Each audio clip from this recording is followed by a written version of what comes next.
Welcome, everybody. Good morning, and thank you so much for joining us. I am delighted to be introducing the fifth of our speakers in this wonderful series, fifth and final, unfortunately, for our series, New Perspectives in Women and Circus History. This has been a series of programs presented by researchers, scholars, cultural and circus historians who have actually come and done research here at the Ringley Museum and the Circus Archives. So it's been a unique opportunity to highlight some of the thinking and the kind of wonderful people that come through our doors and do work with the collections. Selfishly, that's always a joy because I get to learn about different specific topics in circus that I don't have the time to learn about myself. And these five presenters have really excelled in teasing out some interesting stories and looking really at women's roles and their lives and their representations in circus history. And I think our final presenter today is really this wonderful icing on the cake because Amelia is going to tie all of this together in a way. So I want to introduce Amelia Klem Osterud. She is a freelance historian and public librarian in Milwaukee, Wisconsin. And Amelia researches and writes on circus, sideshow, and tattoo history. She is the author of The Tattooed Lady, A History, and a contributor to the World Atlas of Tattoo and Tattoo Histories, Transcultural Perspectives on the Narratives, Practices, and Representations of Tattooing. Along with that, she also keeps up a website, that Tattooed Lady History at Tumblr. Amelia holds a master's degree from the University of Wisconsin-Milwaukee in history and library science. And along with writing and research and all of these other wonderful things, she keeps herself busy knitting, swimming in ice cold lakes, which as a Floridian, I still can't quite manage to imagine, and planning her next tattoo. So today, Amelia is going to, as I said, really bring together one more piece of the puzzle and thinking about the experience of performing women and presented women and how their real lives and their presented lives do and don't overlap. In her presentation, The Stories We Tell, presenting tattooed ladies to the audience. So welcome, Amelia. Thank you so much, Jennifer. I am thrilled to be here. And anytime anyone asks me to talk about tattooed ladies, I am always excited. So we will go ahead and get started. I'm going to talk about one of my most favorite things, which is the weird stories that tattooed ladies tell, which as we get into this, I hope you find as interesting as I do. So a little bit of background information on tattooed ladies as a sideshow and circus phenomenon. The very first two tattooed ladies started working in 1882, and that was Nora Helterbrand and Irene Woodward. And the very last one retired in 1995. That is the lovely gold lame standing in front of Lady there, Lorette Fulkerson, in that color photo. So that is a very long time for tattooed ladies to work in sideshows. The thing that I think is most interesting with regard to tattoo history, these women really introduced tattooing to most of America. So all varieties of Americans went to the circus and sideshow. And if the sideshow had a tattooed lady, this was likely the most tattooing that they were ever, American audience members were ever going to see in one place. And I think it did definitely help to make tattooing much more normalized in society. So whatever you think about tattooing, whatever opinions you hold about it, because people do hold strong opinions about it, I think this particular sideshow act really helped to bring it to sort of where it is now. And where it is now, frankly, is pretty darn popular. So as of a couple of years ago, 35% of all Americans had at least one tattoo, which is a giant number. There are currently somewhere in the neighborhood of 21,000 tattoo shops in the United States that employ over 45,000 people. So that's a lot of people in the tattoo world, tattoo industry. That's a lot of people getting tattoos. It's definitely something that has taken hold in our culture.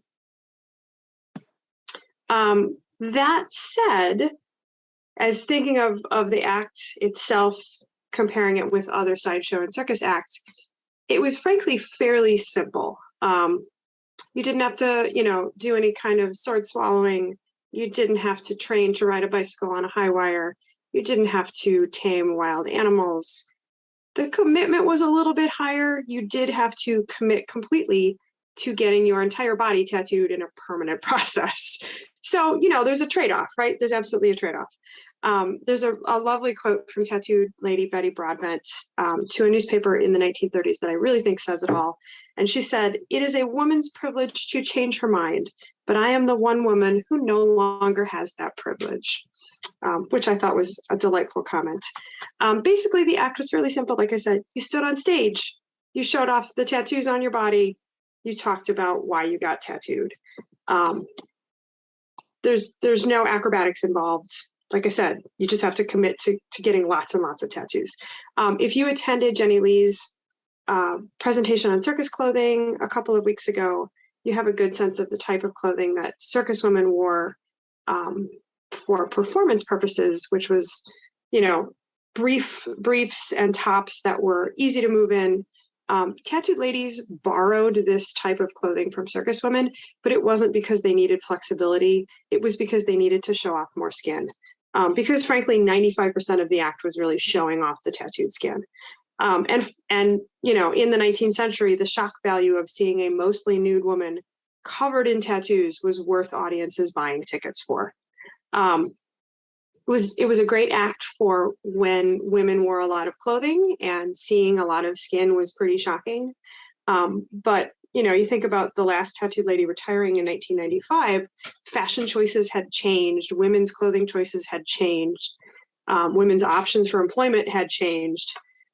So it's sort of no wonder that by 95, the act was sort of over. There's a quote that I also like from 1968 from another newspaper interview with Ada Mae Vandermark, who's a tattooed lady.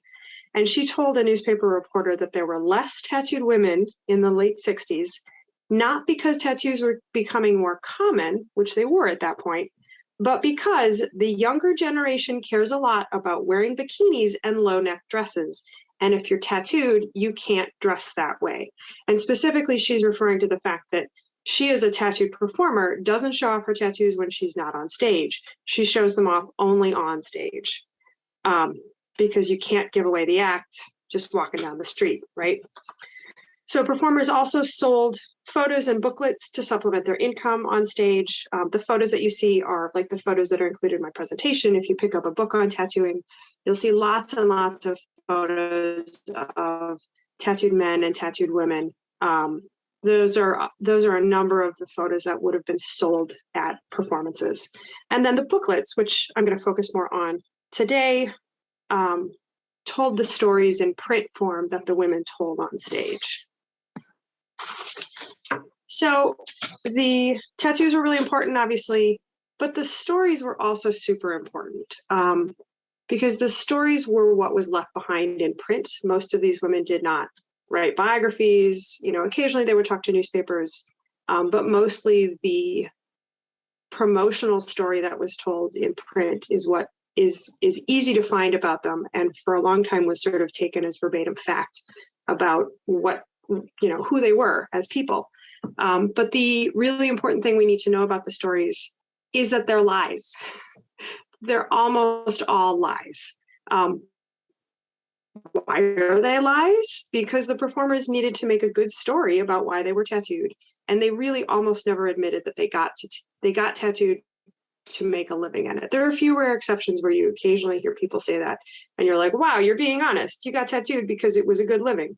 If you're going to stand on stage and take off most of your clothes and be tattooed, you're not going to say, yeah, I thought this was a good way to take your money so I could pay my rent. It's not that exciting. You need to have a good story. And most of the time, we don't really know who wrote these stories. We assume it was promoters, circus or sideshow promoters. A number of the early tattooed men were definitely illiterate, and so they definitely did not write their own stories. There's no author's note on any of these pamphlets. Usually, so I'm a librarian. Usually, when you look them up in a library catalog, it lists the performer's name as the author. The performers they're not the author. Like any other kind of sideshow or circus pamphlet, they were written by promoters. we don't have a sense of who any of the actual authors were. But these promoters were really, really good at mining popular culture for resonating stories that the performer could tell on stage. And that goes without saying that that also includes sideshow and circus performers. Most of the time, the narratives are undated. You can sort of get a date range on when they were written. Sometimes you can pin it down a little further if there is a particular circus mentioned in the narrative that generally indicates that that narrative was written while that performer was working for a particular circus. But it's a lot of guessing.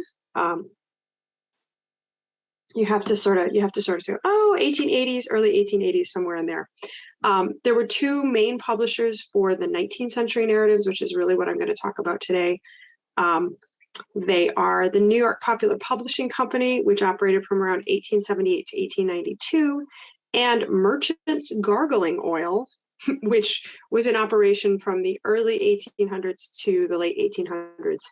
And it was a patent medicine, and they did all sorts of promotional stuff to sell their medicine, including publishing sideshow pamphlets. They're actually really tiny. They're about 6 inches tall. They're generally on really cheap newsprint. So I've got a couple of them in my collection, and they're very, very fragile at this point because they were not meant to last this long. The difference you can tell in looking at the 19th century narratives, the New York Popular Publishing Company, say that 5 times fast, usually has color covers, like the Mademoiselle Amy image in this slide is from the New York Popular Publishing Company. The covers are usually fairly attractive. Often they have some color on them. They also include songs, poems, and prayers after the story. The Merchant's Gargling Oil had plainer covers, but they had advertisements for their patent medicine on every other page. So it'd be like story on one page, patent medicine on the other page. So that's the two main differences. The story of how I became the tattoo queen in this slide is actually a rare 1960s pamphlet. This is at Circus World Museum. You generally don't see the published narratives post 1900 because the storylines changed. So pre 1900, you're looking mostly at captivity narratives, which I'll explain a little more about in a few minutes. Post 1900, you're looking at stories about romance. Occasionally you see people talking about, they actually admit why they got tattooed. Ada Mae Vandermark said that she became a tattoo lady during the Great Depression because she went to secretarial school and she thought she couldn't make a decent living at it. So she decided to join the sideshow. I think she made a better choice, but whatever. Betty Broadbent said that she got disowned by her family after getting one small tattoo and so couldn't go back home and became a tattooed lady. That one's still a lie, trust me. If you've read Arthur Lewis's book Carnival, it has a page or so about tattooed lady Artoria Gibbons, and it's this very romantic story about how she was so poor that she couldn't afford to get into the circus, and she met the sideshow tattooer, and he fell in love with her, and he said, like, you can come in, and if you run away with me and you let me tattoo you, I want you to be my tattooed muse. It was very, very romantic. Jean Carroll's story and the story of how I became the tattoo queen, she claimed she was a bearded lady and her boyfriend couldn't bear to kiss her. So she shaved her beard off and became a tattoo lady. Also a lie. Honestly, the romance ones are really cute, but I don't think they're nearly as interesting as the captivity narratives, which is why I'm going to talk about the captivity narratives. The background question here to the stories, though, is really, why would you not want to admit that you got tattooed? I mean, frankly, it ruins the mystique of your act. It is way more exciting to make up a crazy story. So like the 19th century performers, their crazy story is uniformly, they were captured and tattooed against their will by savages somewhere on the globe. Like, that's way more exciting than I went to New York and got tattooed so I could take your money, right? It also, having a cover story essentially helps you to escape the stigma of making questionable decisions, like choosing to cover your entire body in tattoos. And definitely in the 19th century, that was still considered a pretty questionable thing to do. So regardless of what storyline they used, it was to obfuscate their choices in getting tattooed. and certainly more interesting. So I'll back up a little bit and talk about why tattooing in the 19th century was considered sort of a questionable choice. And before I go further, yes, if you are guessing, those are pictures of preserved tattooed skin. I thought it would be better to show actual pictures of 19th century tattoos than pictures of people with 19th century tattoos. And these are super interesting. If you're interested in seeing more of these are from the Wellcome collection. That's got 2 L's in the UK. They have a giant online collection. Henry Wellcome was one of the founders of the company that eventually became GlaxoSmithKline. He was an American who worked in Britain, and he left a lot of money to the Wellcome Trust. He formed his own trust, which is one of the world's largest medical charities. And so they have a medical artifacts collection, which includes a number of pieces of preserved skin. Most of them are of French origin. They were acquired from a Parisian surgeon who collected tattoo samples from the autopsies of French soldiers. Yes, that is probably ethically questionable. If you're asking, was there permission granted? I have no idea. This was done in the 19th century. Regardless, they're the best examples of actual 19th century tattooing. So the super brief history here of tattoos is tattoos have been around as long as humans have been around. If you've heard of Ötzi, the tattooed mummy who was found in the Alps, he's like 5,300 years old. He has tattoos. Greeks and Romans tattooed, Europeans tattooed, Native Americans tattooed, South Americans tattooed, Polynesians and people living in the South Sea Islands tattooed. Really, aside from what our perceptions of tattooing are now, it has not ever actually been, until recently, something that we think of as limited to those with poor decision-making skills. Most of the time, tattooing is a cultural practice within a group of people, and the cultural practices differ from groups. Who was tattooed in 19th century America? Record keeping, not so hot. Generally, what we think of stereotypically are sailors, criminals. There was a brief fad, if you look at newspapers, that upper crusty types got tattoos sort of as a daring thing. There are some good records from sailors, like a sailors insurance organization has a really great record of specific like 19th century tattoo designs, but it is only limited to sailors. So it's a really specific subset of the population. So you can make some assumptions based on that for that group of people. But we know anecdotally that more people than sailors and criminals were tattooed. It was popular. It was something that has, like I said, it's always existed. Just because we went away from tribal society didn't mean that tattooing went away. Tattooing has been around. It changes shape, it changes form. The stigma part comes in from a number of things sort of concluded and tied up nicely by a guy named Cesare Lombroso, who's in the corner of the slide. He's often called the father of racial profiling. He believed that criminality was inherited and that someone was born criminal and could be identified by physical traits. And he considered criminals savages. We go back to the idea of the savage again. And he looked at things like the shape of your nose, the slope of your forehead, the shape of your eyes, whether or not you had tattoos. The problem really with him was that the only group of people he was looking at were people who were currently incarcerated in Italian prisons. So his subset of data was limited to one group of people that he then made all sorts of broad conclusions on. He was published widely in Europe, in Italian and German. His most famous article about tattooing and criminals was published in Popular Science in the US in the late 19th century. And as a 19th century scientist, I'll use the air quote scientist because I don't actually think much of his methods, he really helped to cement the scientific connection between tattooing and criminals that I think still permeates in society now. So we'll go on to my delightful favorite thing, captivity narratives, a little background on that.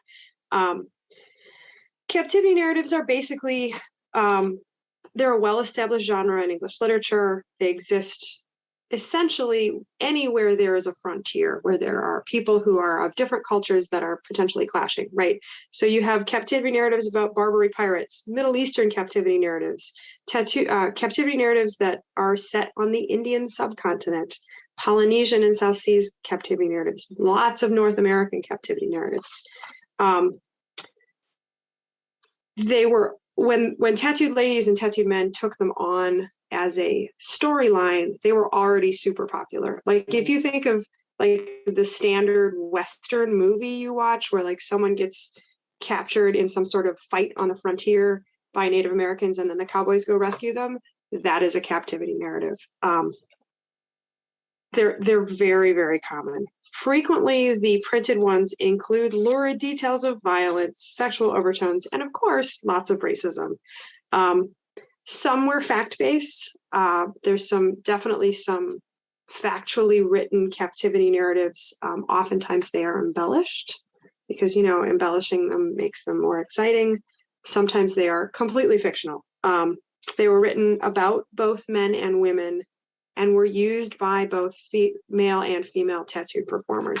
Everybody used the captivity narrative. It was popular and it was an easy sell. The earlier tattooed men used the captivity narrative first. These were actual former sailors.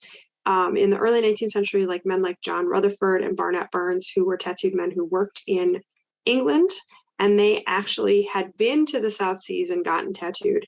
Now, were they really captured and tattooed? Probably not. These two men actually had Maori facial tattoos. So they're, in all probability, they lived in New Zealand amongst the Maori people and participated in that tradition. But when they came back to Europe, part of their shtick was, hey, I was captured, I was tattooed. How do you think I got this way, right?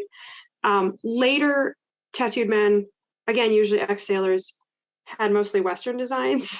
So the whole captured by savages in the frontier and tattooed is definitely questionable because you're like, okay, those are regular American tattoos. Those are not native tattoos.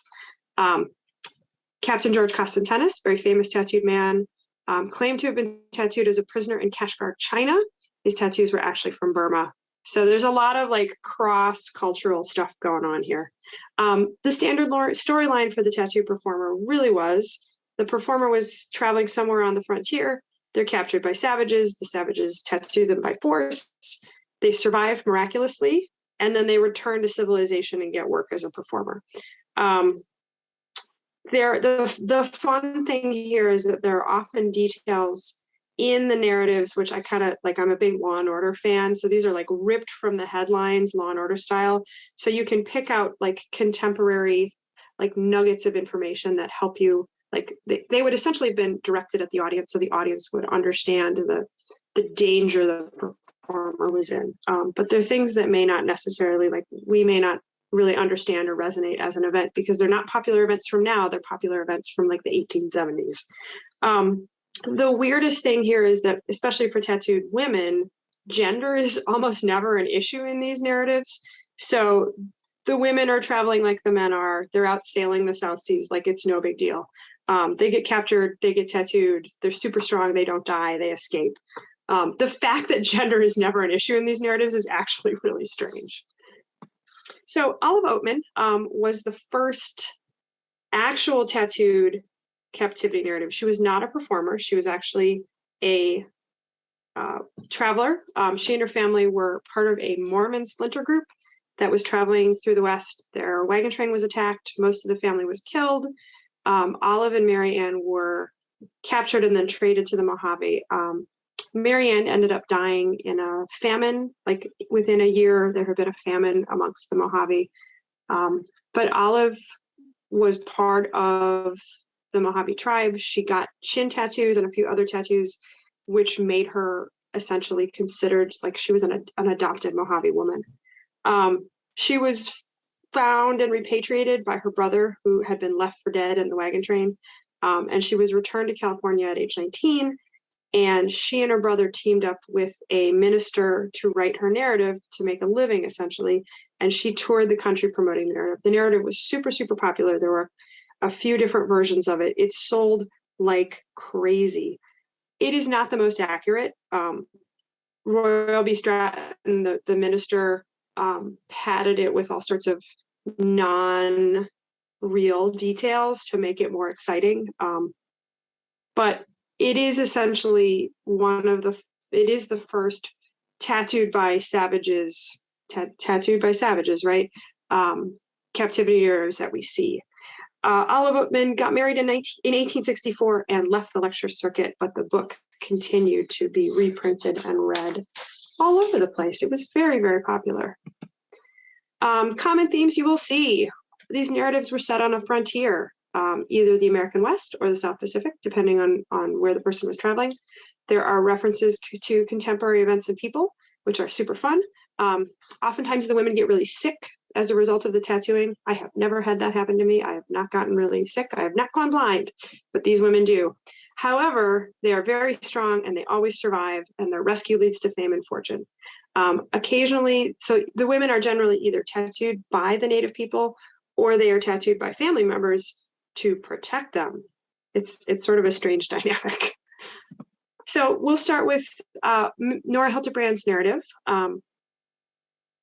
Like I said, she was one of the first tattooed ladies. She started working in 1882. In reality, she was a woman named Nora Keaton, who was born in London in 1857 to Irish parents. She came to the United States as a teen and worked as a maid before becoming a tattooed lady. Somehow she connected in New York City with tattooist Martin Hildebrand, who probably tattooed her, and she took his name even though they were not legally married, though they were probably romantically involved, until she dumped him in an asylum and married a tattooed barber. She mostly worked for New York City dime museums, but also probably worked for Adam Forepaugh and definitely one season for Barnum and Bailey. And I say probably worked for Adam Forepaugh because he is mentioned in this narrative and he would not be in here if she wasn't working for him. So her story is that she and her tattoo artist father, who is not named, but is probably a reference to Martin Hildebrand, they were traveling in the American West near the fictional White Pine Reservation, and they were surrounded by Native Americans and captured. He was condemned to die, and she was supposed to be married off to someone. However, the tribe's leader, whose name was Sitting Bull, discovered that he was a tattooist and was like, oh, I really want some of these tattoos from this guy. And the rest of his cronies were like, oh, I don't know if you should trust him. He might poison you. And so the test was, well, we're going to tie the daughter to a tree and force him to tattoo her for 365 days, and we'll see if she survives. And if it's safe, then you, Sitting Bull, can get a tattoo from this guy. Does that seem believable to you? It does not seem believable to me. So anyway, so poor Nora, she's being forced to be tattooed for a whole year. After a whole year of this, her father finally decides he can take no more. It took him a year. What a jerk, right? He broke his tattoo needles. He refused to continue. He got murdered for it. Nora has gone blind at this point because, you know, the tattooing pain made her blind. Some weeks later, the U.S. military showed up. They rescued her. They sent her to a hospital to recover. And she was given money by Adam Forepaugh to go to New York City to regain her sight, which she did. And then she went on to fame and fortune as a tattooed lady. It's one of my favorites just because the references to Sitting Bull in there, I think, are super interesting. This narrative was published probably around 1887. And in addition to Sitting Bull, there are a number of other men named in the narrative as like members of Sitting Bull's tribe. They are not, in fact, members of Sitting Bull's tribe. They are, in fact, all individual Lakota leaders who would have been in the news as fighting with the US government in the American West. So we've got all these like named individuals that the audience would have understood as villains, right? 19th century villains. They're bad people who were in on this horrible thing that happened to this poor woman. So the audience would have said, yeah, this is clearly really terrible. She had a bad lot in this. These people were very bad. But she survived because she's strong.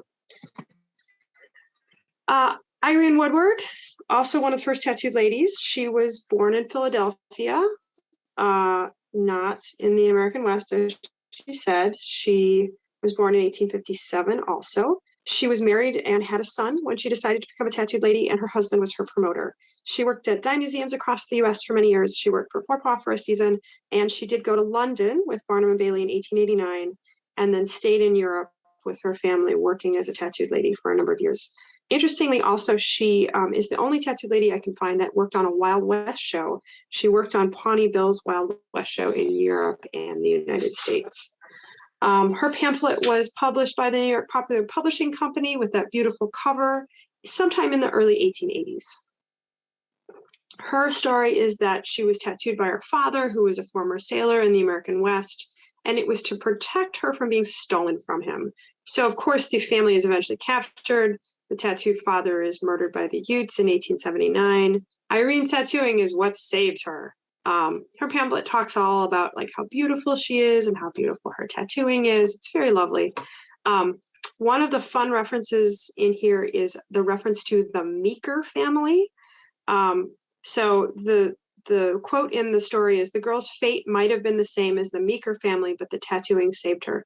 The Meeker massacre was a series of events during the White River War in 1879, where an Indian agent named Nathan Meeker and 10 of his men were killed.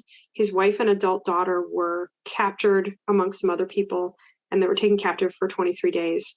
The daughter testified publicly about her experiences, so the details would have been very available in the news for people to understand it. So sort of name dropping the Meeker massacre in here is one of the fun current events. Not fun because people died, but it's a contemporary event that the audience would have resonated with in this narrative. She also, Irene references Captain George Costantenis, who supposedly she saw in Denver after she was released from captivity, who inspired her to use her tattoos to make a living. Now, the captain was in Denver with Barnum in August 1880, but if Irene saw him at all, she probably saw him in Chicago, because Irene was living with her husband in Chicago in 1880. So she wasn't actually in Denver. She was in Chicago, but she might have seen him. It's kind of interesting.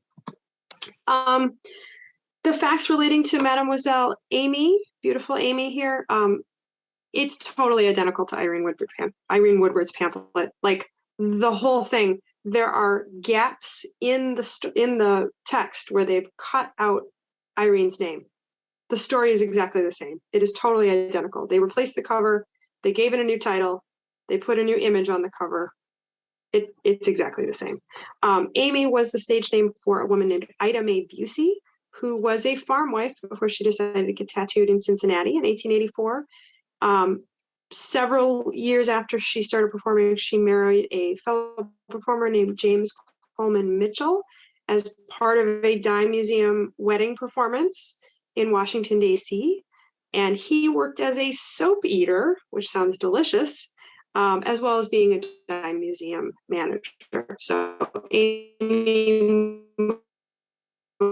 worked mostly in dime museums, but I thought this was fun to include. Just Lulu Aggie was Lulu Aggie Kramer. She was born in 1867 in Cincinnati, and her younger sister Sarah was an equestrian. As Lulu became a tattooed lady and married a tattooed man named Wesley Baum, and so they worked as a tattooed couple for a while for John Robinson, Sells Brothers, Adam Forepaugh, and Ringling. She divorced Baum in 1900 and actually testified that he assaulted her regularly, which is pretty terrible. After that, she married a fire eater, and they traveled together and performed, but she was then performing on her own as a tattooed lady, often as Lulu del Fuego, because she was married to a fire eater. Her narrative, also by New York Popular Publishing Company. I assume the cover is colored. The copy I got from the University of Iowa was black and white. Her story is that she wanted to sail with her ship captain father. The ship was wrecked off the Marquesas. They encountered some savages, as you do, right? She and her father and one surviving sailor were all tattooed by force. Her father and the sailor died, but because Lulu was so strong, she survived a delirious 3-week fever. And then because she survived the test and got fully tattooed and lived, she was given freedom to roam around the island. She was able to alert a passing ship. She got rescued and was sent to relatives in England to recover. The delightful quote from her narrative is, "The only lady actually tattooed by savages, all others being imitators." Yeah, Lulu was also an imitator. Sorry, pamphlet. It's a fairly mild story. I like it because it's based really heavily on the South Seas narratives by tattooed men. And they really talk about how strong Lulu was. She survived this fever. The tattooing killed men, you know, who were stronger than hers. It's sort of an emphasis on like how strong these women were, and they have a knack for surviving things that killed other people. So Mademoiselle Casanora, the tattooed lady, I have one photo of her. I have no biographical information on her at all, but I do have a lovely pamphlet. And it is, like Nora Helterbrand's, published by Merchants Gargling Oil. There is a picture of one of their bottles. The inside story title, and I really love this, is The Romantic Story of Mademoiselle Casanora. Because it's romantic to be shipwrecked and tattooed by cannibals? I don't find that romantic. She said she's from San Francisco. She and her brother were sailing, again, you know, out sailing, you know, between the captain and the children survived, only to be discovered by natives who wanted to eat them. So here we come into one of the great villains of the 19th century, the cannibal. Everybody loves a good cannibal story. The captain had already been tattooed because, you know, he was a sea captain, and the natives on this island were very intrigued by these marks. So in order to distract them from eating them, he started to tattoo Casanora's brother. After he finished with the brother, he was still stalling, so he started to tattoo Casanora. After 3 years of stalling by tattooing, they were rescued by a British ship and went back to San Francisco. And instead of smartly the sea captain taking the kids back with him, he sent the now heavily tattooed children away to school instead. A few years later, the brother and sister were discovered by a large circus owner, so no actual reference in there as to who that was, who hired them. Similar to Lulu's, the emphasis here is on strength. So what killed other people, what made them sick, actually Casanora survived and thrived. The fun thing here I want to highlight is Merchants Gargling Oil with their delightful concoction patent medicine. With the one page is an advertisement, the other page is the story, and their motto is an unrivaled liniment for man and beast. And how do you tell which version is for man and which is for beast? The one with the yellow wrapper is for the animals and the white wrapper is for the humans. I'm sure it's the same stuff. I'm also not clear why the product is called a gargling oil when it was actually a liniment. So I'm pretty sure if you actually tried to gargle with it, with its 44% alcohol, you might be getting a different effect, right? It's kind of gross. Sort of fun, kind of gross. Annie Howard did not have her own narrative, but was included in her husband's narrative, Frank Howard, which is called The Life of Frank Howard, the Most Wonderful Tattooed Man, which was written sometime around 1887. Frank and Annie were originally from Providence, Rhode Island. They performed together for very many years in dime museums. They also worked for Barnum and Bailey. They went to Europe on the 4 years in Europe tour with Barnum. And they also took their daughter Ivy along with them. She worked in the circus also, but she worked as a moss-haired girl and sometimes as a cornet soloist. After they were done touring, they were based out of Boston. Frank had a well-known tattoo shop there for years. And so the two of them worked in Boston dime museums. In the narrative and in all their promotional stuff, Frank and Annie are siblings, not husband and wife. And he was a sailor who learned how to tattoo at sea. While living in Chicago, he sent for his 11-year-old sister, who was Annie, who saw him tattooing a lady's arm and demanded that he tattoo her. He covered her in 238 designs, and they were induced to go on tour by being offered a fine sum of money. So this is one of the rare ones where someone actually admits, hey, they gave us some cash to do this. The 4 years in Europe Barnum and Bailey program did mention that it was 18 months of excruciating torture to complete Annie's tattoo. So we do have a reminder there that she survived this excruciating torture, even though she did choose it, which is rare. She survived it. It was excruciating. So she's a strong woman. And then we have Grace and Dora. So this is a little fun. Dora Daly worked for John Robinson in 1883 and 1886. We've got the Dora, the tattooed woman image in the middle there, right? Grace, on the other side, worked for John Robinson in 1884 and 1885. Apparently, if you worked for John Robinson, they only had one image of a tattooed lady. That's how you were going to get billed. That was it, because it is the same image. Are they the same person? I don't think so. For like a hot minute, I thought they were. I have no information on Grace. I don't know who she is. I do know who Dora is. Her picture there up in the corner is easy to identify because she's one of the many ladies who has her name tattooed on her chest. Annie Howard had her name tattooed on her chest. A few other women had their names tattooed on their chest. People still do that. They tattoo their names on themselves. I don't understand it. I could make some jokes, but I won't. So I don't think they're the same person because they were both performing in separate circuses in 1884. So in addition to the promotional image overlapping, there is some overlapping in their stories, which is sort of interesting. So Grace, according to John Robinson Publicity, was the only tattooed woman who ever escaped from the clutches of the cannibals of the Fiji Islands, right? So she escaped the Fiji Island cannibals. She was in a South Seas shipwreck, right, as one does. She got found by the cannibals who decided she would be a good dinner because the woman was deemed the tastiest morsel. There's a double entendre if you ever heard one, right? Luckily for Grace, a resident American missionary, Reverend James Ferguson, rescued her from being eaten, that is. She was still forcibly tattooed. And before tattooing, she weighed 180 pounds. After, she weighed 115 pounds. But she survived and was eventually rescued. So she was another very strong woman who survived being forcibly tattooed by cannibals. Dora, on the other hand, claimed in her first year with John Robinson that she was born in California and was Native American, and that her parents tattooed her. In reality, she was from Reading, Pennsylvania, and she started her life as a tattooed lady in St. Louis in 1883. She married young to a guy named John Daly. She had 3 kids. Very tragically, her 3 children died within a week of each other of diphtheria in 1881, which is there's a newspaper article. It's very, very sad. Her husband took off. It's not clear if he took off before the children died or after the children died. And Dora had to find a way to support herself.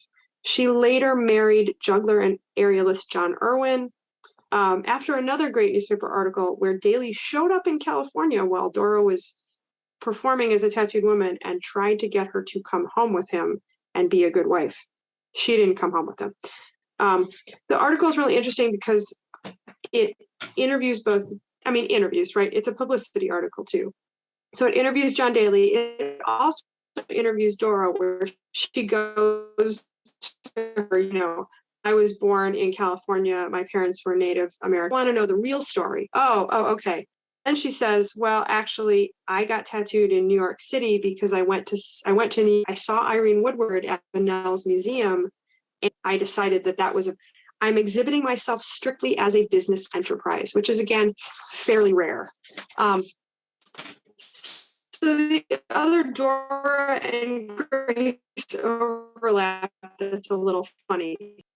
Amelia, we're having some trouble with your connection. I think it just cut out. You're back. Yeah. Oh, it may help too everybody... if you turn off your video. That might help your bandwidth a little bit. We can try that. Yep. And we just lost you when you were talking about the another interesting overlap between Grace and Dora. Okay, so Dora worked for Robinson in 1983. Grace took over as Robinson's tattooed lady in 1884. And then Dora in 1884 went to work with the W.H. Harris Nickel-Plated Shows, which is a great name of a show, where Harris's clearly low-budget advertising team borrowed a few things to advertise their new Tattooed Lady act. So that Mademoiselle Dora image, that sort of faded newspaper image up in the top, is from a W.H. Harris Show's advertisement. So they stole the Robinson Tattooed Lady image and they sort of squished it so she looks like she got a little wider. And then later on in the season, they also stole a Barnum advertisement image from 1887 of tattooed man Captain Costantenis getting tattooed by a lovely lady while Chinese men look on. I don't even, there's nothing in there that makes any sense. The image is clearly badly copied. You can sort of barely see the woman. You can barely see the captain. Is Dora supposed to be the woman tattooing him? Is she supposed to be Captain Costantenis? Again, it does not make any sense at all. They also Harris also borrowed the Fiji Islands thing, except they totally screwed it up. So now Dora, instead of getting tattooed in California by her parents, She was now Mademoiselle Dora, so suddenly she's French. And she is also the wonderful tattooed Fiji Island cannibal, only one ever seen in America, which again makes no sense at all. So I sort of feel like this is the perfect point to stop with the captivity narratives, because essentially we've reached the bottom of the barrel with Dora. The ads were stolen from other shows. The storyline started kind of questionable. It ended up totally nonsensical. I don't even know what W.H. Harris's promoters were doing, but they needed new promoters. Like the only tattooed Fiji Island cannibal, she's a cannibal now. Again, it makes no sense at all. Sort of delightful in the fact that there's a lot of borrowing and it makes no sense. So aside from Dora and Grace, I really do find these narratives as an interesting glimpse into 19th century popular culture through a really specific window, that of the tattooed lady. The promoters worked really hard to make the tattooed lady act understandable to circus goers by using a storyline, and like they peppered the narratives with these current events that often with the performer on stage and say, oh, yeah, so Sitting Bull captured you. Oh, that's really tragic. I see that you're clearly very strong to survive, this horrible torture ordeal that you went through, and you've triumphed, and here you are standing in front of me, showing me all your interesting tattoos. I would pay money to see that. So thank you so much for listening to me ramble about captivity narratives. I would be happy to answer any questions that you have. Amelia, thank you so much. I'm gonna jump in first because I took the mic. I love you as a storyteller. You bring to life these wonderful, wacky ideas that are developed around performers. I was thinking about it. Obviously, we've got really great research into how tattooed women were presented. Have you been able to find much, if anything, of the kind of audience perception of it? When we look at circus performances, a lot of times you'll get the reviews after the fact where there's someone who candidly then reflects upon what they saw. Have you seen much of that for any of these performers? It varies. You see sometimes some of these sort of after reflection newspaper articles, and often you can, it varies, right? So half of them seem to be like taking it straight up for granted. Like, oh, yeah, he was captured by savages and tattooed. That's very tragic. And there's another sort of half of them that are like, they kind of get the tongue in cheek, but they don't really, like, they don't explore it and they don't highlight it. They just sort of like subtly mention, oh yeah, look, there's another lady who was captured by savages and tattooed. It's sort of half and half. What I thought was really interesting when I started doing this research in the early 2000s was that there were a number of sources that really took those stories, like more modern sources that took them as sort of verbatim, like, oh yeah, Nora Helterbrand was tattooed by Native Americans. Like, really? Have you looked at her tattoos? So it's, and I think some of that is like the context in the stories gets lost. Like once you're really not understanding like all the contemporary stuff that went into making the storyline itself, like once you're out of that contemporary context that these women were in, I think we don't have enough knowledge of all of the, like, it would be like someone in the 19th century trying to make sense of a storyline today, right? They don't have the contextual awareness to understand all the background information. Does that make sense? Yeah, it does. It makes great sense. I mean, I think you're right. That makes it very interesting that you have to be in that time to fully appreciate it. And we as historians, I think we've hit upon this a couple of times over the course of this series, that you can't necessarily assume that your 21st century brain is reading all of the same information, right? Is getting this the same way. And then that's doubly, triply complicated by the whole act of circus and live entertainment PR pitches, because people will find this information in newspapers, right? As an article, and not necessarily stop to think that perhaps it was put there by the marketing side of the circus rather than a really diligent reporter. That's, definitely have to think that way about these points. Yeah. And then they get sort of like derivative, right? So like one woman is tattooed by savages and the next woman is tattooed by savages. So it's just sort of like, oh yeah, oh, okay, that's a thing, right?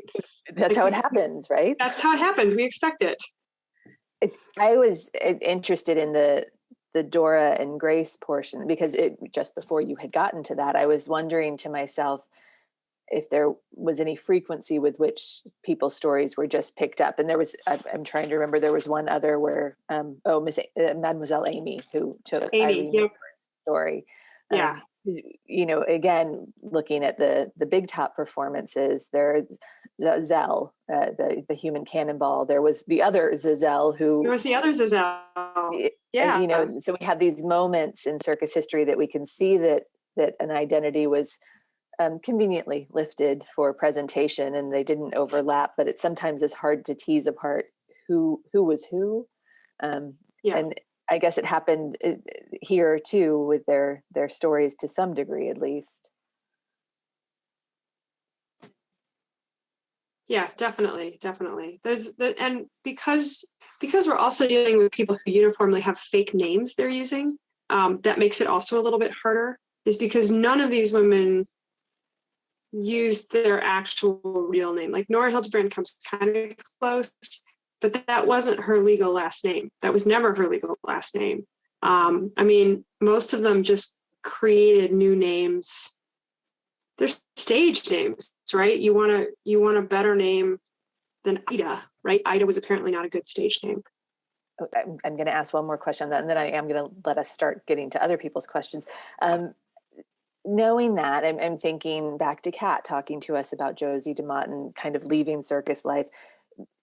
Is there much on any of these women that you've pointed out to us today about life outside of presenting themselves? Any personal stories?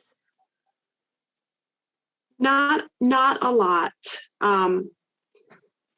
They were certainly big stars, but not in the sense that they did, like, thinking about Josie DeMott Robinson's biography, right? Like she wrote an entire book on her career and then her life as a wife and then being bored and going back. This is my butchering of this very long book, right? She got bored and she went back to being a performer. Like she had this sort of very public struggle with what she wanted to do.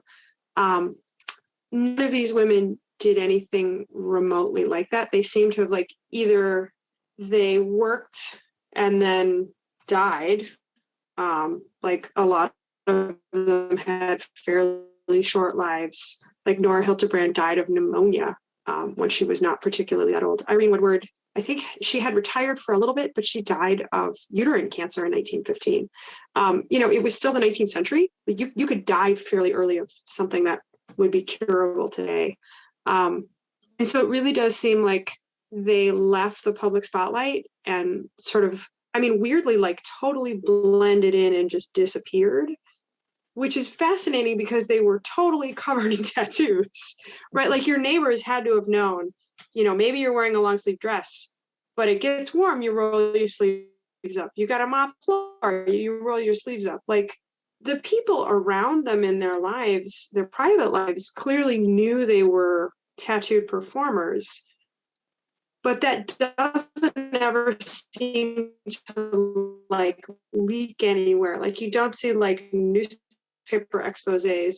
My neighbor is a retired tattooed lady. It's almost like once they retire, they go on to be, wives and mothers, and they have private lives that, like Dora or Lulu ran a boarding house in New Jersey for years with her son.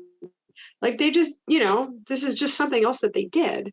And I think it's interesting that they sort of okay, I'm done with this.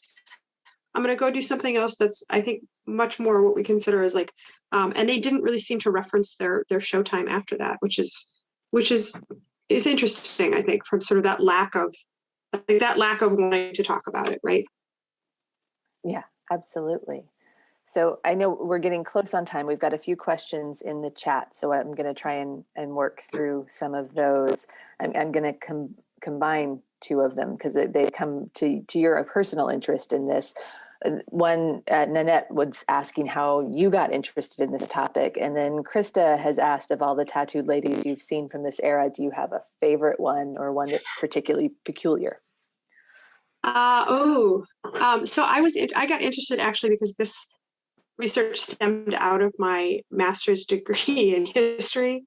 I went to library school, and the program I was in offered a joint degree with a history department aimed at training you to work on it. And they said, hey, you have to write a master's thesis. And I went, oh, really? There might have been some profanity involved in there. I'll keep it clean today, though. And I already had a bunch of tattoos. I had started reading about sort of like the general curiosity of where do tattoos come from and why am I interested in this? Why are people interested in this? And I stumbled on all these wonderful photos of these women in these books. And I had to know. And then I stumbled on these references in books that said, oh, well, yeah, Nora Helterbrand was tattooed by Sitting Bull. Like, what? She was what? And then I just got hooked, right? I just totally got hooked. Favorite tattooed lady? I'm looking around my office here. I have a lot of tattooed lady stuff in my office. I think actually normally my favorite is Irene Woodward. She always seemed very sweet. She was very dignified, very proper. Her story, her real life as a child was actually pretty sad. Her mother died in childbirth after having 6 or 7 children. Only she and her brother lived. Her mother had baby after baby after baby that died within a couple of weeks of their birth. And then her mother died. Her father was a Civil War veteran who ended up in a veterans home. Who seemed to have some problems. She had a really rough start. And then, sort of the typical American dream. I mean, it's kind of garbage, but in this state, she figured out something to do with her life that she managed to do with a lot of dignity and a lot of beauty and poise and grace. And she always just comes off as very, very lovely. And I always really like that. That's lovely. So I know that we are at 11:30. Laura, I'm not sure how hard we need to be on time. So I wanted to check in with you. Amelia, can I suggest that you stop sharing your screen too while we're at it? Your internet's still a little dicey. Oh, and somewhere you'll have a stop share option, I think, at the top of your... Oh. Yeah, that might help with the connection too. And I know we have more questions than we'll have time for, but hopefully you've all gotten her email. And if not, we can drop it in the chat again. And if I know many of you may have to go to another engagement, but if you want to stay on and maybe field one more question or 2 more questions, I know there's a lot of interest in this topic. So yeah, I can definitely field a few more questions if you have time. Yeah, I'm good with that. I'm going to jump down the list a little because I'm totally selfish about this, and I found a question that I'm very interested in.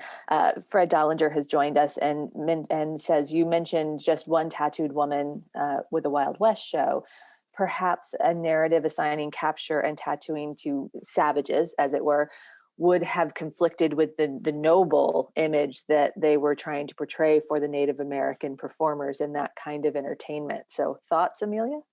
Oh, yeah, that's a really good point. Thank you, Fred. Yeah, and I don't know much. That was Irene Woodward. And I don't know much about if she changed the narrative for those seasons.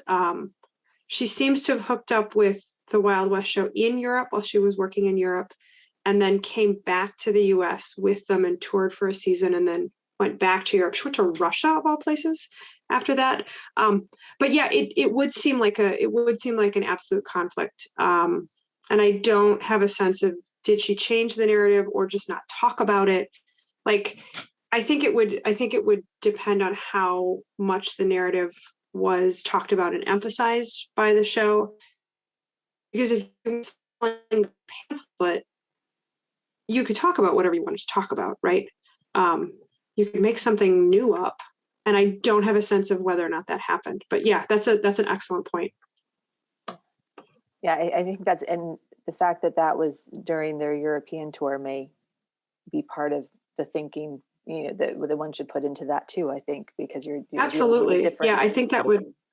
Yeah, but that would figure into it. Fascinating. So I'm going to once again combine a couple of questions. I'm hoping everyone will forgive me for this. This is a little bit about what's happening in terms of presentation versus other aspects on the shows. So Dan Lyon has asked if a tattoo artist ever traveled with the circus, because sometimes contemporary shows include the ability to get like a henna tattoo. And so part of that, was there the ability perhaps somewhere associated with the show to get a tattoo itself. And then David's iPad, which I'm guessing might be someone I know, but I'm not sure, asked if any of the women you studied also performed as well as being put just, on physical display.